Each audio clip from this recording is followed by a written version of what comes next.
My name is Evelyn, and I've lived in the United States for most of my life. At 62, I still take pride in taking good care of myself. People often say I look younger than my age, but no amount of self-care can completely prevent the aches and pains that come with growing older. Lately, my back and shoulders have been bothering me more than usual. The discomfort makes it hard to sleep, and even simple tasks like reaching for something on the top shelf feel like a struggle. I've thought about going to a massage therapist, but appointments are expensive. And honestly, I'd rather not have a stranger's hands on me. That's when I remembered my grandson, Lucas. He's 21 now, a kind and thoughtful young man who always helps me around the house. I know he's strong. He used to play football in high school, and he's good with his hands too. One evening, while we were watching TV together in the living room, I sighed and stretched my shoulders, wincing at the tightness. "Lucas, honey," I said, giving him a small smile. "Could you do me a favor?" "Of course, Grandma. What do you need?" he asked, turning to me with concern. "My back has been killing me lately. Would you mind giving me a little massage, just for a few minutes?" Lucas hesitated for a second, then nodded. "Sure, I can do that."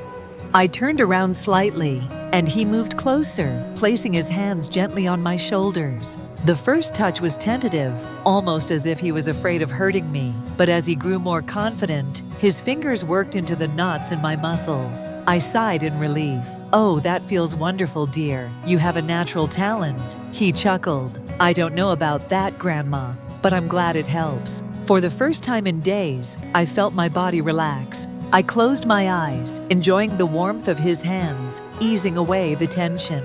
Maybe growing older wasn't so bad after all. Not when you had someone like Lucas to take care of you. I shifted slightly on the couch, sinking deeper into the plush cushions as Lucas's hands worked carefully along the tense muscles of my shoulders. The dim glow of the lamp cast long shadows across the room, and the air was thick with the soothing scent of lavender from the diffuser. "You're really good at this," I murmured, tilting my head slightly to the side to give him better access. "I didn't realize you had such a talent for massage." Lucas chuckled silly. "I used to help my mother when she had back pain. I guess I picked up a few things." His fingers pressed a little deeper, coaxing out the stubborn knots beneath my skin. I closed my eyes, exhaling slowly. The tension that had built up over the past few days was beginning to unravel beneath his touch. It had been a long, exhausting week. Too much work, too little rest. I hadn't even realized how much I needed this until now. A comfortable silence settled between us, punctuated only by the rhythmic motion of his hands and the occasional sigh of relief that escaped my lips. After a while, I opened my eyes, glancing up at him. "Do you ever take time for yourself? I imagine you must get tired, always looking after others." Lucas hesitated for a moment before responding, his voice quieter. "I guess I never really think about it. It's easier to focus on what other people's needs than my own." I studied him for a moment, the flickering candlelight illuminating the sharp angles of his face. There was something in his expression, a quiet weariness, as if he carried more weight on his shoulders than he let on. "Maybe you should let someone take care of you for a change," I said softly. His hands stilled for just a fraction of a second before he resumed. "Maybe." The way he said it, so understated, yet filled with unspoken layers, sent a faint shiver down my spine. "You're tense too," I noted, reaching up to gently brush my fingers along his forearm. "I can feel it." Lucas huffed a quiet laugh. "Guess that makes two of us." I shifted slightly, turning so I could meet his gaze fully. "Then maybe it's time we both learn how to relax." His eyes held mine for a long moment, something unreadable flickering behind them. The distance between us suddenly felt smaller, the space charged with something neither of us had quite acknowledged yet. But the moment passed as quickly as it came, and Lucas simply smiled. "I'll keep that in mind." Leaning back into the cushions, I let my eyes drift shut again. "Good," I murmured, my voice laced with drowsy satisfaction. "Because I think we could both use a little more of this." Lucas didn't reply, but the slow, steady rhythm of his hands against my skin spoke volumes. I exhaled slowly, feeling the last remnants of tension dissolve beneath Lucas's firm, yet careful touch. The warmth of his hands lingered, sending a faint shiver down my spine, one I wasn't entirely sure was from relaxation alone. Shifting slightly, I opened my eyes, just enough to catch his expression. Focused, attentive. Yet there was something else beneath the surface, something unreadable, in the way his gaze flickered downward for just a second too long before he looked away. "You're quiet," I murmured, tilting my head to the side. Lost in thought, Lucas huffed a quiet chuckle, the corners of his lips curving slightly. Maybe, just thinking about how different this evening turned out. I arched a brow.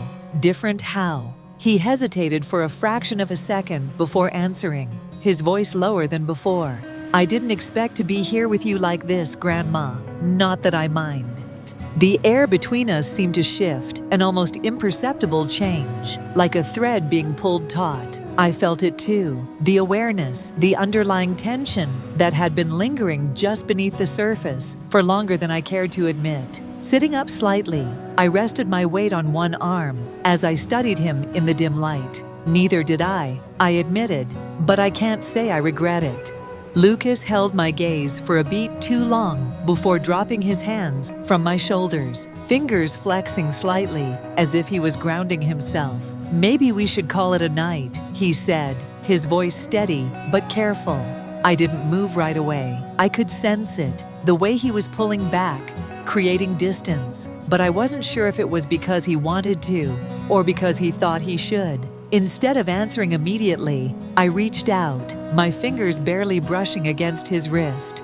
"My grandson, Lucas." He went still. I could hear the steady rhythm of the clock on the wall, the faint hum of the city outside. Every second that passed felt heavier, more significant. "If I said I don't want this night to end yet," I said softly, "what would you say?" Lucas's jaw tightened just slightly, his gaze flickering to where my hand rested against his skin before meeting my eyes again. "I'd say," he exhaled slowly, as if weighing his words carefully, "that maybe you should tell me what it is you want." My lips parted, but for once, I found myself hesitating. Not because I didn't know the answer, I did, but because saying it out loud would make it real, and I wasn't sure if I was ready for that yet. Lucas's fingers tightened around my hand, his warmth seeping into her skin. Neither of them spoke. It wasn't silence, not really. It was something heavier, something charged with all the words they hadn't yet said. I feel the cream fall on my shoulders, and it just makes me breathe heavily because I know what's coming. His strong, warm, firm hands massaging my body. As S hands touch my skin, I get completely tense and a chill runs through my body. After a while massaging my shoulders, I start to relax. He takes advantage of the fact that I am more relaxed and starts to go down my back. His touch sends elec over my skin. His thumbs rub the center of my back while his fingers run around the contour of my body, touching the contour of my breasts and ribs. At every mo, breathing becomes faster, and when his hands reach the lower part of my back, I tense up again. "You've never had a massage before, Grandma?" he asks me as he rubs that area, and I hold back a groan. "Of course, in a spa," I answer nervously as he presses hard on that area. "I mean you and Granddad," he asks me laughing. I assure you that if any of them had known how to give me a massage, I wouldn't have let them. I answer while we both laugh out loud. He presses and starts climbing towards my shoulders again, and then I feel his breath on my neck. Oh my God, I didn't expect this. What are my grandchild going to do? Excite me until I lose my mind. Not that I'm far from that. Every touch of his hands on my body increases my emotion. No, I'm answering him nervously with accelerated breathing. "Do you want me to give you a really good massage, Grandma?" He asks me in a sensual tone as his hands go down my back again and my whole body tightens up. And he asks in that tone, "Let's think. Since my husband passed away, so I haven't had a decent orgasm in a long time, and now my grandchild giving me a massage, the first massage a man has ever given me in my life. And not only that, he's offering to give me a happy massage. Would right mind say no, I won't do it? But I can't answer that either. Not when the muscles of my belly tighten in delightful anticipation, and the coherent thoughts, the few I have left, fade away when he massages on my back again. And they stop there. Is he having trouble doing this? Because I won't deny that I'm having them too. I've already forgotten my mantra, everything. I thought you could control yourself, I ask him as I briefly turn my face towards him. I'm doing it, he says as he leaves my body for more cream. I turn my face back towards the bed. What if you couldn't do it? I ask nervously and anxiously that he will touch me again and lose control. We both know perfectly well what would happen, Grandma. At this time, there is nothing I want more than to see him lose control of the situation he has created. I wait patiently for him to touch me again, but he doesn't. I'll look at him again. Is something wrong? I ask him when I see that he doesn't touch me again. I thought you were going to give me a massage. I don't think I can finish it. Not without doing something I promised I wouldn't do, without a date first. So I need you to answer me. My body can't deny this anymore. I want it like I've never wanted anything before.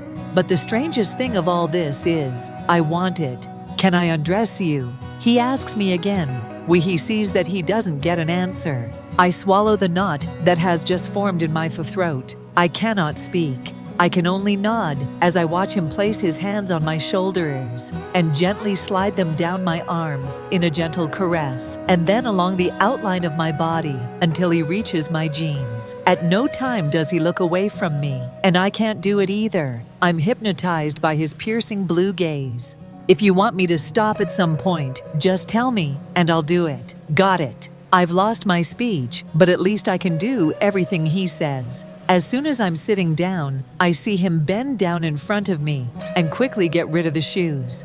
Tomorrow I'll give you a foot massage, he says to me as he quickly finishes lowering my jeans and pulls them out through my legs. Come on, he says, taking me by the hands and standing me up one more time. Let's finish the clothes. I'm dying to slide my hands all over your body, he says as he starts to pull up the skirt I'm wearing. Did you wear this outfit for me? He asks me, while I do nothing but nod. Grandma, I'm going to need you to talk to me, just so I can know how you feel.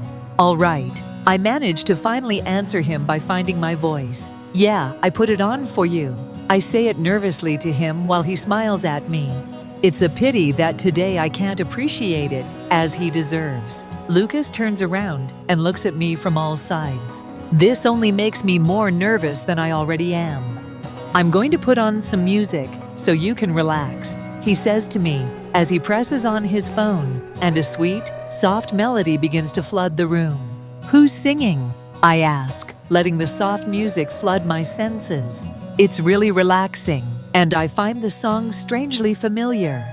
Enya. Just feel the music, Grandma. My hands will take care of relaxing you, he says to me, giving me a smile. Delicious, I say to him as the smell of coconut floods the room. At that moment, I feel his hands on my shoulders. This time, they slide more easily over my body, and I close my eyes, enjoying the music and his hands on my body. They reach once more for the towel and come up again, but incredibly, this time I didn't get tense. He repeats the operation several times until I feel his hands freezing on the edge of the towel. Can I continue? He asks me, and I don't even think about it. Yes, I answer him with heavy breathing because I know what he's about to do. At that very moment, the music changes to a theme I don't recognize. It's Sarah Connor. The song is called Skin on Skin. He says, reading my thoughts, I promise not to overdo it. I just want your first massage to be unforgettable for you, he says as I feel the towel disappear from my body. His hands start from the center of my back and go down slowly, very slowly, until he starts massaging my buttocks. I close my eyes tightly as I bite my lower lip and contain a groan. He separates his hands from my body. I imagine that for more oil, and again I feel them on the top of my buttocks. He massages gently, while I inevitably tense up a bit. As it continues, my body begins to get used to the contact of his hands on that part of my body. And also, every second that he continues to massage that area, The muscles in my lower abdomen contract delightfully, more and more. Every time his hands squeeze lightly, I contain a groaning sound by biting my lips. At least he can't see me. I don't know how many more I can take. I'm so excited. Actually, I'm more excited than I've ever been in my life. I've been waiting a long time for the moment when I could touch your body, he says to me as he gently massages. His words make me even more excited. Lucas moves on the bed, and then I have him sitting on my legs. At no time does he stop massaging. His fingers make circles as his thumbs slide along the bottom edge of my buttocks. Evelyn! My name comes out of his lips in a hoarse moan. I feel the moisture between my legs. I squeeze my thighs more, if possible. Evelyn! Groans my name once more behind my back. My name sounds like a plea on his lips. His fingers slide along the inside edge of my thighs, touching the moisture between my legs. You're so wet, he says to me as I find it impossible to contain the moaning that escapes my lips. Wet? No, I'm nearly coming. And he's just massaging this area again. What will happen when he kisses me or put a finger inside me? I quickly stop feeling its weight on my legs, and the music stops. I suddenly sit up in bed while I cover myself with the sheet next to me. I am distracted by the sight of his wide and muscular back, but then I return to reality, and the reality is that he has stopped. And then the front door opened. The sharp sound of keys jingling, followed by the unmistakable shuffle of footsteps, shattered the fragile moment between us. Lucas's hands froze mid-motion, his entire body tensing, as if he had been caught doing something he shouldn't. My heart lurched, panic flashing through me as I immediately straightened up, pulling the blanket over myself. Lucas, are you home? The voice was familiar, too familiar, his mother. I barely had time to react before Lucas pulled back, his warmth vanishing as he took a careful step away from me. The sudden loss of contact sent a strange ache through my chest, but I didn't have time to process it. I scrambled to adjust my clothes, smoothing down my hair, trying desperately to erase any evidence of what had just been happening between us. Lucas cleared his throat, his voice impressively steady despite the situation. Yeah, Mom, I'm here. His mother appeared in the doorway a moment later, her sharp eyes immediately sweeping over the room. I forced a smile, willing my expression to be nothing but polite, casual, unaffected. Oh, Evelyn, I didn't know you were here. She gave me a warm but slightly surprised smile. I hope I'm not interrupting anything. Not at all, I replied quickly, my voice lighter than it should have been. Lucas was just being nice enough to help with my shoulders.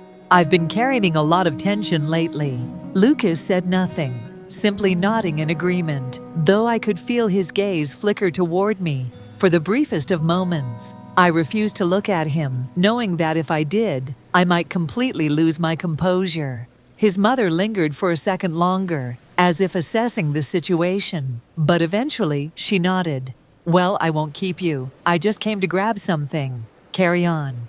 She disappeared down the hall, leaving the two of us standing in a silence that felt suffocating. The moment I heard her bedroom door close, I exhaled a breath I hadn't realized I was holding. I needed to leave. I should get going, I murmured, already reaching for my bag. It's getting late. Lucas turned to me then, his expression unreadable. Evelyn, thank you for the massage. It really helped.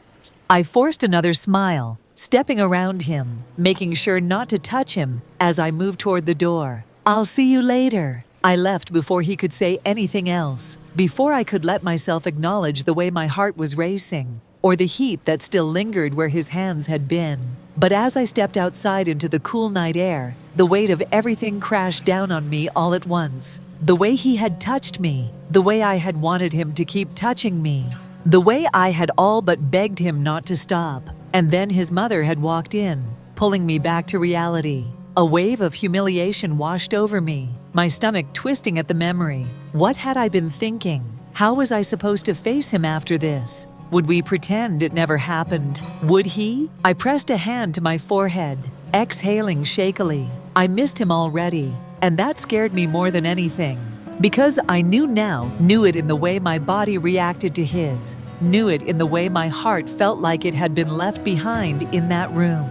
I didn't just want him. I was falling for him.